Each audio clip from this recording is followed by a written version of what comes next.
Welcome to speed academy foundation. दोस्तों, आज से इस चैनल पे एक नया सीरीज स्टार्ट कर रहा हूँ जिसमें प्रतिदिन आपको एक नए लेक्चर प्रोवाइड करेंगे, जिसमें आप विभिन्न टॉपिकों पर आपसे चर्चा करेंगे। दोस्तों, तो अगर आप इस चैनल पे नए हैं तो चैनल को सब्सक्राइब करें और वीडियो अच्छा लगे तो ज़रूर शेयर करें। जो लेक्चर 1 है उसमें हम लोग पढ़ेंगे परमाणु के बारे में, अणु के बारे में, परमाणुकता और आयन। बोले तो एटम, मॉलिक्यूल, एटोमिसिटी और आयन। एटम कहते किसको है, मॉलिक्यूल क्या होता है, एटोमिसिटी क्या है, और बोले तो आयन क्या होता है। अगर हम लोग एटम पे चर्चा करें, एटम क्या है, एटम को हम लोग परमाणु कहते हैं। तो जो एटम है वो किसी भी एलिमेंट का, जैसे एक्स कोई एलिमेंट है जिसके जो बॉटम में रहता है जेड और टॉप में ए। जेड बोले तो एटॉमिक नंबर, जेड क्या होता है, एटॉमिक नंबर, बोले तो परमाणु संख्या, और जो ए होता है वो होता है एटॉमिक मास। तो कोई भी एलिमेंट है, दुनिया का कोई भी एलिमेंट जो होता है वो छोटे छोटे कणों से मिलकर बना होता है। दुनिया का कोई पदार्थ छोटे छोटे कणों से मिलकर बना होता है। तो जो एलिमेंट हैं, तत्व हैं, वो भी क्या है, छोटे छोटे कणों से मिलकर बने हैं। तो जो सबसे छोटा कण है, स्मॉलेस्ट यूनिट जो है किसी भी एलिमेंट का, उसे क्या कहते हैं, एटम। डेफिनेशन उसको इस तरह से कर सकते हैं कि atom is the smallest unit of, क्या बाबू, smallest unit, smallest unit. Atom क्या है, तो स्मॉलेस्ट यूनिट है, यानी atom is the smallest unit of any element which does not exist in free state but it take part in chemical reaction। जो परमाणु होता है, जो क्या होता है, परमाणु, जो एटम है, वो स्वतंत्र अवस्था में आपको कहीं नहीं मिलेगा, यानी ये स्वतंत्र अवस्था में एग्जिस्ट नहीं करता है, लेकिन याद रहे ये रासायनिक अभिक्रिया में भाग लेता है। For example oxygen, hydrogen, chlorine, नहीं, हीलियम, कार्बन, ऑक्सीजन, नाइट्रोजन, ये सब जो हैं वो क्या है, एटम है। क्या है बाबू, एटम है। एटम क्या है, तो सबसे सूक्ष्म इकाई है, यानी देखो ये कार्बन अकेला है, ऑक्सीजन अकेला, हाइड्रोजन अकेला, ये सबको ढूंढोगे ना तो फ्री स्टेट में नहीं मिलेंगे। क्या में नहीं मिलेंगे, फ्री स्टेट में नहीं मिलेंगे। एक बात और याद रखना कि एटम के वेट को, किसके वेट को बाबू, एटम को वेट को एटॉमिक वेट कहते हैं। एटम के वेट को क्या कहते हैं, एटॉमिक वेट। समझ में आया, एटॉमिक वेट। तो एटम मुझे लगता है कि समझ में आ गया होगा कि एटम जो होता है वो बड़ी सूक्ष्म कण होता है। बोला गया कि परमाणु क्या है, अविभाज्य है। परमाणु क्या है, अविभाज्य है। बाद में जॉन डाल्टन बोले कि परमाणु अविभाज्य है। बाद में पता चला कि जो परमाणु है वो electron, proton, neutron, anti neutrino, neutrino, positron आदि मौलिक कणों के मिलने से बना है। कौन, एटम, परमाणु। तो बस परमाणु के बारे में 3 बात याद रखिए कि परमाणु सबसे सूक्ष्म कण है, यह स्वतंत्र अवस्था में नहीं पाया जाता है और यह रासायनिक अभिक्रिया में भाग लेता है। मान लेना कि बहुत तरह के एटम है, जैसे ऑक्सीजन का एटम, कार्बन का एटम, नाइट्रोजन का एटम। तो ये सभी के एटम होंगे ना, 3 का प्रॉपर्टी क्या होगा, डिफरेंस होगा। प्रॉपर्टी क्या होगा, डिफरेंस होगा। मुझे लगता है कि एटम समझ में आया होगा। एटम के बाद पढ़ना हम लोगों को मॉलिक्यूल। क्या पढ़ना है बाबू, मॉलिक्यूल। मॉलिक्यूल को हिंदी में अणु कहते हैं। क्या कहते हैं, अणु। और जो अणु होता है, जो क्या होता है, जो अणु होता है वो बेसिकली ग्रुप ऑफ एटम होता है। क्या होता है, ग्रुप ऑफ एटम। यानी जो मॉलिक्यूल है, अणु है, अणु को क्या कहते हैं, तो परमाणुओं के समूह को अणु कहते हैं। A group of atom is known as molecule. परमाणुओं के समूह को अणु कहते हैं। जैसे अभी हम बोल रहे थे कि ऑक्सीजन क्या है, एटम है, बट यही ऑक्सीजन अगर O2 के फॉर्म में हो तो इसको क्या बोलेंगे, मॉलिक्यूल। देखो O2 में कितने ऑक्सीजन, 2। तो हम क्या बोले कि जो मॉलिक्यूल होंगे, परमाणु होंगे, सॉरी, जो अणु होंगे वो परमाणुओं के क्या होंगे, समूह होंगे। तो 2 ऑक्सीजन मिलकर किसका निर्माण किया, परमाणु, ये अणु का। जैसे अगर हम लोग H2 की बात करें तो H2 क्या है, अणु है जिसमें हाइड्रोजन के 2 परमाणु है। Cl2 है, एक अणु है जिसमें क्लोरीन के 2 परमाणु है। एसिड क्या है, अणु है जिसमें सल्फर के 8 परमाणु हैं। P4 एक अणु है जिसमें फास्फोरस के 4 परमाणु हैं। तो अणु समझ में आया कि परमाणुओं के समूह को क्या कहते हैं, अणु कहते हैं। A group of atom is known as molecule. जो मॉलिक्यूल होता है वो होता है कि it exist in free state, it exist in free state, ये स्वतंत्र अवस्था में पाया जाता है, ये स्वतंत्र अवस्था में क्या होता है, पाया जाता है। But it does not participate in chemical reaction, but ये रासायनिक अभिक्रिया में भाग नहीं लेता है। जैसे अगर हम एक एग्जांपल से बात करें कि H2 plus Cl2 is equal to 2HCl, यानी देखोगे तो H2 क्या है बाबू, मॉलिक्यूल है। H2 क्या है, मॉलिक्यूल है। Cl2 क्या है, मॉलिक्यूल है। H2 और Cl2 को मिला रहे तो 2HCl बन रहा है, सही है।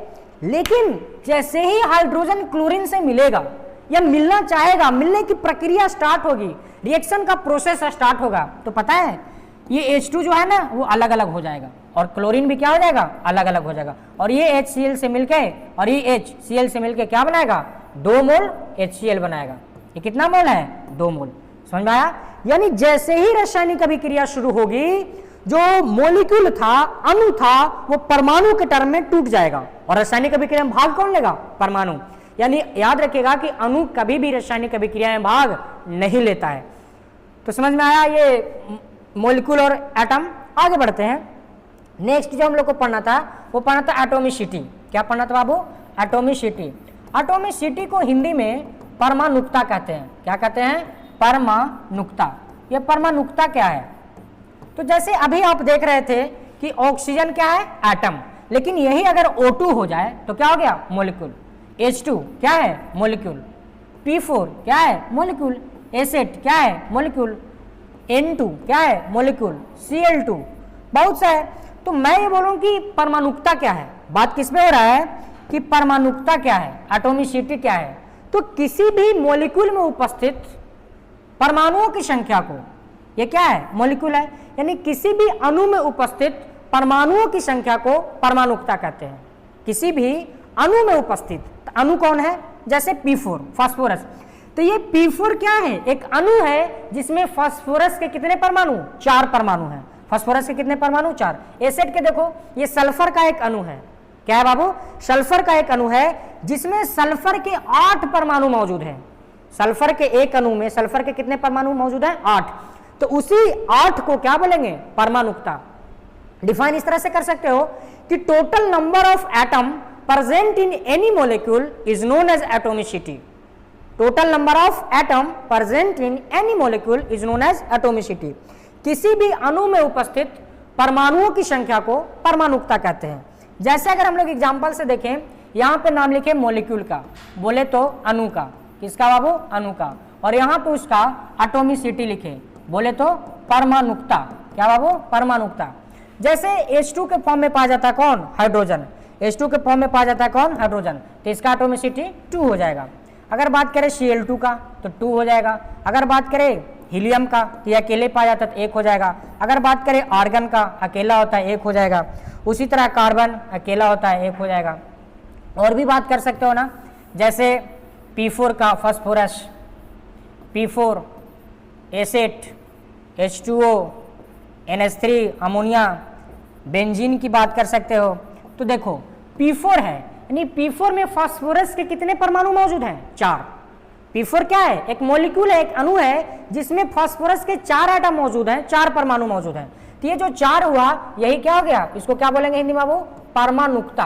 क्या बोलेंगे, परमाणुकता। तो यही फास्फोरस P4 में परमाणुकता कितना हो गया, 4। अगर बात करें एसिड का तो कितने परमाणु, 8 परमाणु। H2O में गौर करो, ऑक्सीजन कितना, 1, H2 कितना, 2। तो यही 2 और 1 का जो योगफल होगा 3, यही क्या होगा, परमाणुकता। यानी ये जो 3 है वो क्या हो जाएंगे बाबू, परमाणुकता हो जाएंगे। बात करें अमोनिया का तो नाइट्रोजन कितना है, 1, हाइड्रोजन कितना है, 3, तो 3 और 1 4।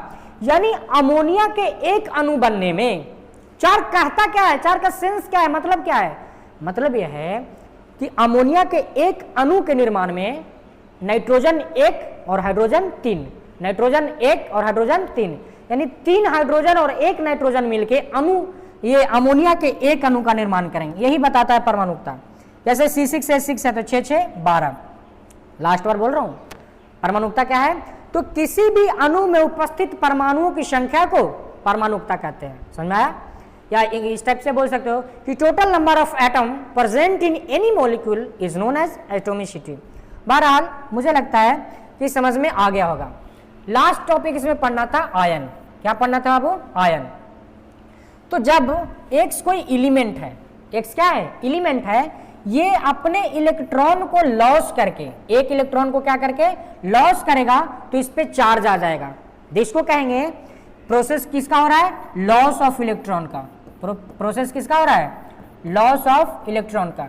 या कोई एलिमेंट एक इलेक्ट्रॉन को ग्रहण करके एक्स नेगेटिव हो जाएगा, इस पे कैसा चार्ज आएगा? नेगेटिव। यानी ये प्रोसेस किसका हो रहा है? तो गेन ऑफ इलेक्ट्रॉन का। किसका बाबू? गेन ऑफ इलेक्ट्रॉन का। तो मैं ये बोल रहा हूं कि कोई भी एलिमेंट या कोई भी ये न्यूट्रल एलिमेंट जिसपे जो एक्सटर्नल चार्ज है वो क्या होंगे? जीरो। जैसे मैं अगर इस एक्स की बात करूं, एक्स कोई एलिमेंट है तो इस पे एक्सटर्नल चार्ज क्या है? जीरो, जिसको नेट चार्ज बोलोगे। क्या बोलोगे बाबू? Net charge. कितने हैं? जीरो। एक्सटर्नल चार्ज कितने हैं? जीरो। तो जब कोई भी एलिमेंट पे एक्सटर्नल चार्ज क्या होंगे? जीरो होंगे, तो वो न्यूट्रल होगा। बट अगर वो प्रोसेस करेगा किसका? या तो वो इलेक्ट्रॉन को लॉस करके या इलेक्ट्रॉन को गेन करके। जब कोई न्यूट्रल एलिमेंट इलेक्ट्रॉन को गेन करके या इलेक्ट्रॉन को लॉस करके अपने ऊपर चार्ज ले आएगा, अपने ऊपर क्या करेगा? चार्ज ले आएगा। यानी आवेश युक्त तत्व को, आवेश युक्त तत्व को क्या कहते हैं? आयन। आवेश युक्त तत्व को क्या कहते हैं? आयन। यानी कोई भी एलिमेंट पे चार्ज आएगा। चार्ज कितने तरीके से आएगा? दो तरीके से। जो चार्ज है बाबू वो कितने तरीके से आएगा? दो तरीके से। पहला इलेक्ट्रॉन को लॉस करके और दूसरा इलेक्ट्रॉन को गेन करके। डिफाइन इस तरह से कर सकते हैं कि when any element loss of electron then get positive charge is known as cation. जब कोई चार्ज को लॉस करेगा, जब कोई चार्ज को क्या करेगा बाबू? जब कोई चार्ज को लॉस करेगा तो उस पर प्लस चार्ज आएगा। क्या चार्ज आएगा? प्लस। और इसी को बोलते हैं कटायन। और हिंदी में बात करें तो बोलते हैं धनायन। क्या बोलते हैं? धनायन। यानी कोई अपने इलेक्ट्रॉन को त्याग के, त्याग मतलब डोनेट करके, दान करने वाला क्या होता है? धनी होता है। तो जब कोई इलेक्ट्रॉन को त्याग करेगा तो क्या हो जाएगा? धनवान हो जाएगा, नहीं धनायन हो जाएगा। और इसी को क्या बोलते हैं? कटायन। एनायन कब बनेगा? तो जब कोई इलेक्ट्रॉन को गेन करेगा, कोई एलिमेंट इलेक्ट्रॉन को गेन करेगा तो उस पर कैसा चार्ज आएगा? नेगेटिव। यानी बात स्पष्ट है कि आयन दो तरह के होते हैं, धनायन और ऋणायन। आयन क्या होता है? तो आवेश युक्त तत्व को आयन कहते हैं। आवेश युक्त तत्व को आयन कहते हैं। आयन दो तरह के होते हैं, धनायन और ऋणायन। धनायन का केस कब होगा? जब लॉस ऑफ इलेक्ट्रॉन होगा। और अनायन का केस कब होगा? जब गेन ऑफ इलेक्ट्रॉन होगा। तो दोस्तों इस वीडियो में हम लोगों ने बेसिकली 4 टॉपिक पे चर्चा किया। कौन? एटम, परमाणु, मॉलिक्यूल अणु, एटोमिसिटी परमाणुकता, और आयन। आयन दो तरह के होते हैं, धनायन और ऋणायन। तो मुझे लगता है कि आपको ये समझ में आया होगा। समझ में आया तो वीडियो को लाइक कीजिए, शेयर कीजिए। आज के लिए इतना ही। धन्यवाद।